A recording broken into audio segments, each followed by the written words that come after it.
The Sign of the Four. Chapter 8. The Baker Street Irregulars. What now? I asked. Toby has lost his character for infallibility. He acted according to his lights, said Holmes, lifting him down from the barrel and walking him out of the timber yard. If you consider how much creosote is carted about London in one day, it is no great wonder that our trail should have been crossed. It is much used now, especially for the seasoning of wood. Poor Toby is not to blame. We must get on the main scent again, I suppose. Yes. And, fortunately, we have no distance to go. Evidently what puzzled the dog at the corner of Knight's Place was that there were two different trails running in opposite directions. We took the wrong one. It only remains to follow the other. There was no difficulty about this. On leading Toby to the place where he had committed his fault, he cast about in a wide circle and finally dashed off in a fresh direction. We must take care that he does not now bring us to the place where the creosote barrel came from, I observed. I had thought of that. But you notice that he keeps on the pavement, whereas the barrel passed down the roadway. No, we are on the true scent now. It tended down towards the riverside, running through Belmont Place and Prince's Street. At the end of Broad Street it ran right down to the water's edge, where there was a small wooden wharf. Toby led us to the very edge of this, and there stood whining, looking out on the dark current beyond. We are out of luck, said Holmes. They have taken to a boat here. Several small punts and skiffs were lying about in the water and on the edge of the wharf. We took Toby round to each in turn, but, though he sniffed earnestly, he made no sign. Close to the rude landing stage was a small brick house, with a wooden placard slung out through the second window. Mordecai Smith was printed across it in large letters, and, underneath, boats to hire by the hour or day. A second inscription above the door informed us that a steam launch was kept, a statement which was confirmed by a great pile of coke upon the jetty.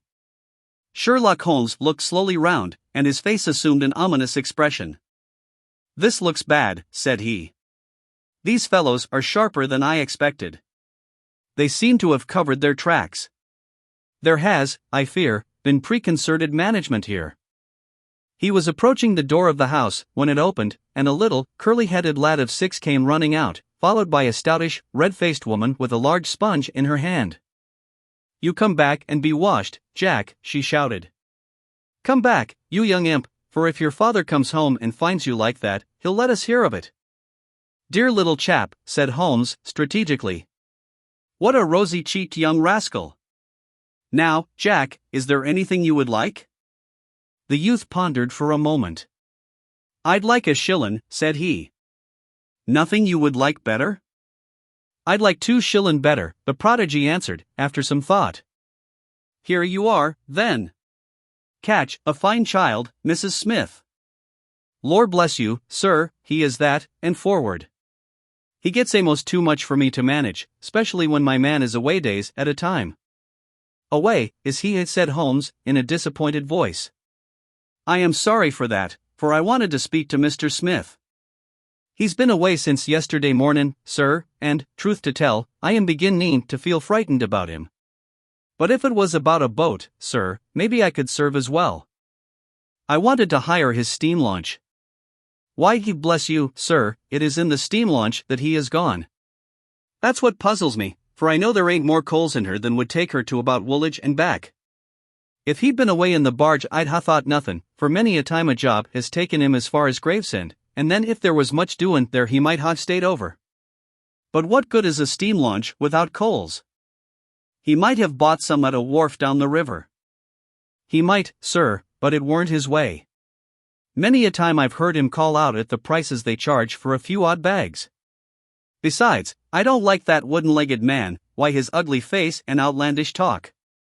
What did he want always knockin' about here for? A wooden-legged man, said Holmes, with bland surprise. Yes, sir, a brown, monkey-faced chap that's called Moran once for my old man. It was him that roused him up yesternight, and, what's more, my man knew he was comin', for he had steam up in the launch. I tell you straight, sir, I don't feel easy in my mind about it. But, my dear Mrs. Smith, said Holmes, shrugging his shoulders, you are frightening yourself about nothing. How could you possibly tell that it was the wooden-legged man who came in the night? I don't quite understand how you can be so sure. His voice, sir. I knew his voice, which is kind of thick and foggy. He tapped at the winder, about 3 it would be. Show a leg, matey, says he, time to turn out guard. My old man woke up Jim, that's my eldest, and away they went, without so much as a word to me. I could hear the wooden leg clackin' on the stones. And was this wooden-legged man alone? Couldn't say, I am sure, sir. I didn't hear no one else. I am sorry, Mrs. Smith, for I wanted a steam launch, and I have heard good reports of the, let me see, what is her name? The Aurora, sir. Ah. She's not that old green launch with a yellow line, very broad in the beam? No, indeed. She's as trim a little thing as any on the river. She's been fresh painted, black with 2 red streaks. Thanks. I hope that you will hear soon from Mr. Smith. I am going down the river, and if I should see anything of the Aurora, I shall let him know that you are uneasy. A black funnel, you say? No, sir. Black with a white band. Ah, of course. It was the sides which were black. Good morning, Mrs. Smith. There is a boatman here with a wherry, Watson.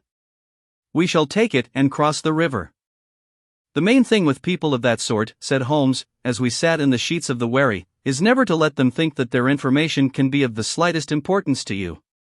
If you do, they will instantly shut up like an oyster. If you listen to them under protest, as it were, you are very likely to get what you want. Our course now seems pretty clear, said I. What would you do, then? I would engage a launch and go down the river on the track of the Aurora. My dear fellow, it would be a colossal task.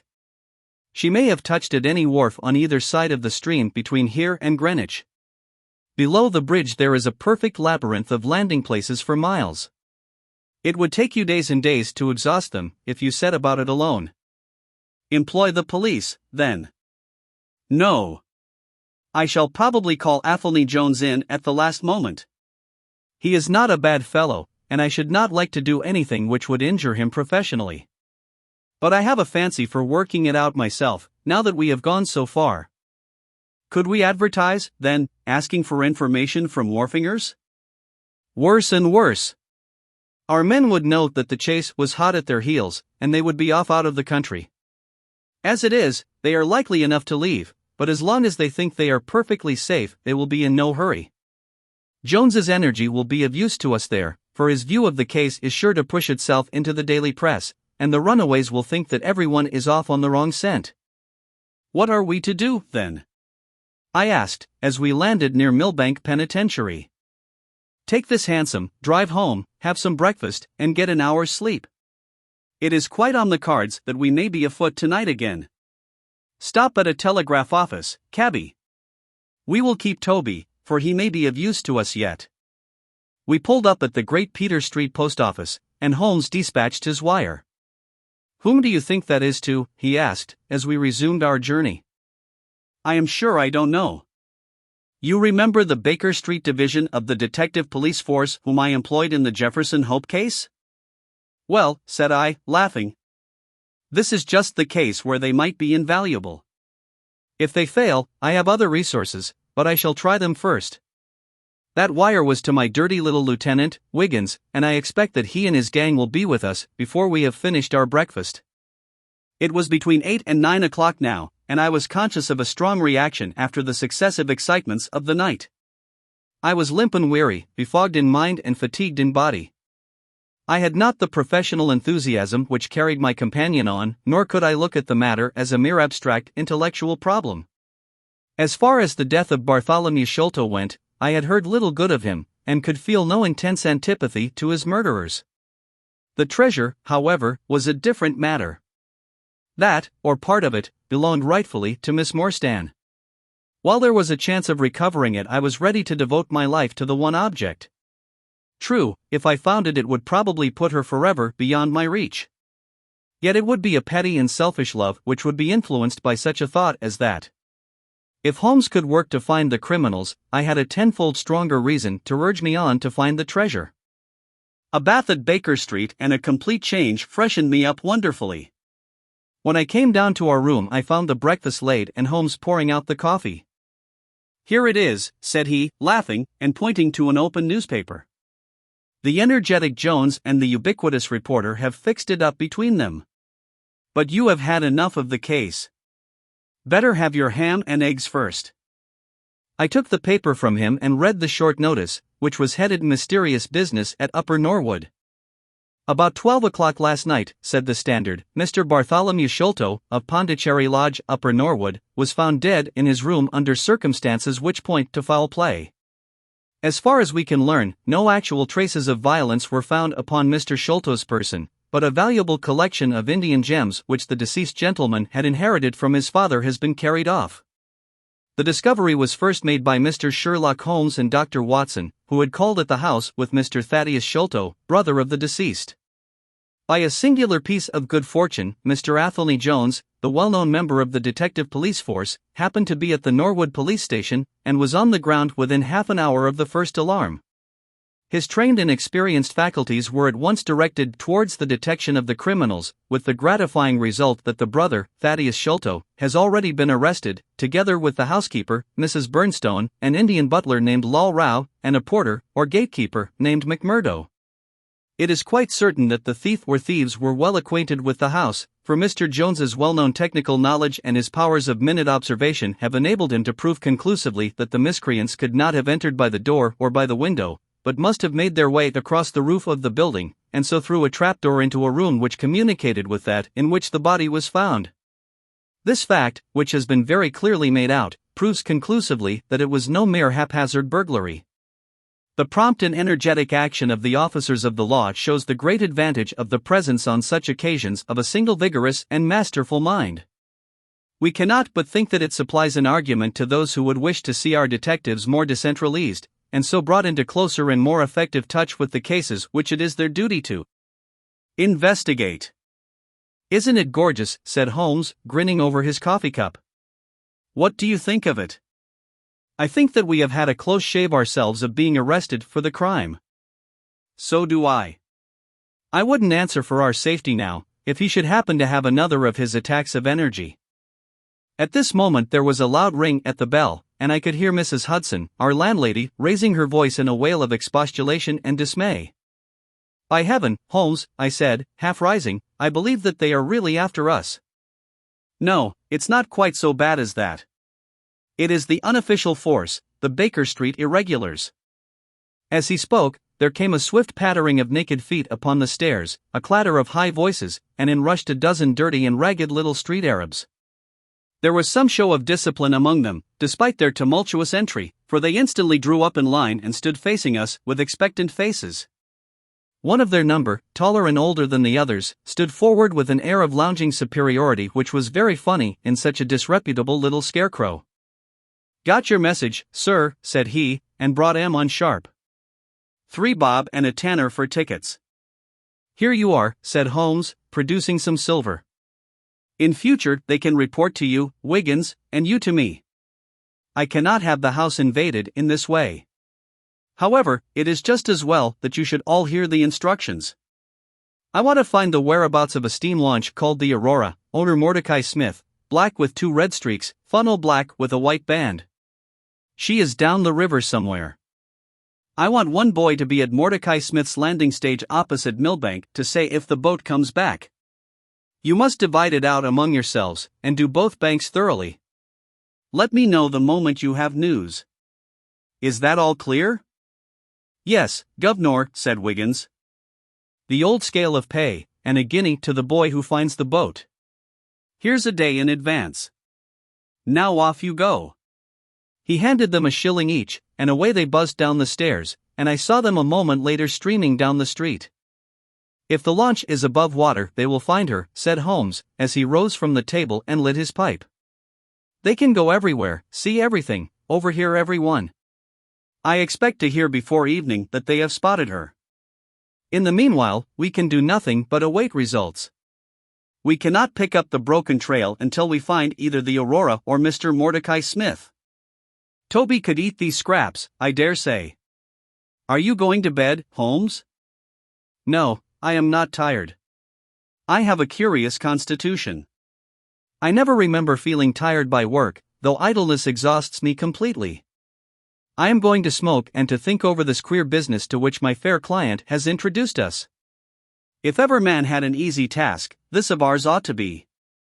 Wooden-legged men are not so common, but the other man must, I should think, be absolutely unique. That other man again. I have no wish to make a mystery of him, to you, anyway. But you must have formed your own opinion. Now, do consider the data. Diminutive footmarks, toes never fettered by boots, naked feet, stone-handed wooden mace, great agility, small poisoned darts. What do you make of all this? A savage! I exclaimed. Perhaps one of those Indians who were the associates of Jonathan Small. Hardly that, said he. When first I saw signs of strange weapons, I was inclined to think so, but the remarkable character of the footmarks caused me to reconsider my views. Some of the inhabitants of the Indian peninsula are small men, but none could have left such marks as that. The Hindu proper has long and thin feet. The sandal-wearing Mohammedan has the great toe well separated from the others, because the thong is commonly passed between. These little darts, too, could only be shot in one way. They are from a blowpipe. Now, then, where are we to find our savage? South American, I hazarded. He stretched his hand up, and took down a bulky volume from the shelf. This is the first volume of a gazetteer which is now being published. It may be looked upon as the very latest authority. What have we here? Andaman Islands, situated 340 miles to the north of Sumatra, in the Bay of Bengal. Hum. What's all this? Moist climate, coral reefs, sharks, Port Blair, convict barracks, Rutland Island, cottonwoods, here we are. The aborigines of the Andaman Islands may perhaps claim the distinction of being the smallest race upon this earth, though some anthropologists prefer the Bushmen of Africa, the Digger Indians of America, and the Terra del Fuegians. The average height is rather below 4 feet, although many full-grown adults may be found who are very much smaller than this. They are a fierce, morose, and intractable people, though capable of forming most devoted friendships when their confidence has once been gained. Mark that, Watson. Now, then, listen to this. They are naturally hideous, having large, misshapen heads, small, fierce eyes, and distorted features. Their feet and hands, however, are remarkably small. So intractable and fierce are they that all the efforts of the British official have failed to win them over in any degree. They have always been a terror to shipwrecked crews, braining the survivors with their stone-handed clubs, or shooting them with their poison arrows. These massacres are invariably concluded by a cannibal feast. Nice, amiable people, Watson. If this fellow had been left to his own unaided devices, this affair might have taken an even more ghastly turn. I fancy that, even as it is, Jonathan Small would give a good deal not to have employed him. But how came he to have so singular a companion? That is more than I can tell. Since, however, we had already determined that Small had come from the Andamans, it is not so very wonderful that this islander should be with him. No doubt we shall know all about it in time. Look here, Watson, you look regularly done.